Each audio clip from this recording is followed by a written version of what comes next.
నిత్య జీవాన్ని ఉచితంగా పొందుకోవచ్చని బైబిల్ చెప్తా ఉన్నదండి. అందుకే యోహాను సువార్త 3వ అధ్యాయము 16వ వచనములో జీవము కలిగిన దేవుని వాక్యము సెలవిస్తా ఉన్నది. దేవుడు లోకమును ఎంతో ప్రేమించెను కాగా తన అద్వితీయ కుమారుడిగా పుట్టిన వాని యందు విశ్వాసముంచు ప్రతి వాడును నశింపక నిత్య జీవం పొందునట్లు ఆయనను అనుగ్రహించెను అని. అవునండి, మనం జీవించిన చెడ్డ జీవితానికి, మనం చేసేటువంటి పాపపు కార్యాలకి ఈ లోకాన్ని విడిచిపెట్టిన తర్వాత మనము నరకానికి వెళ్ళవలసిన వారమై ఉన్నాం.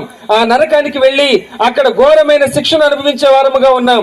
కానీ మనల్ని ప్రేమించిన దేవుడు ఆ నరకమనే ఉగ్రత నుంచి తప్పించడానికి, మనందరికీ నిత్య జీవాన్ని ఇవ్వడానికి, పరలోకములో మనందరినీ చేర్చడానికి, దేవునికి మనకి మధ్యలో అడ్డుగా ఉన్నటువంటి ఆ పాపమనే మురికిని కడిగి వేయడానికి 2023 సంవత్సరాల క్రితము దేవుని కుమారుడిగా యేసుక్రీస్తు వారి లోకములోనికి వచ్చారండి.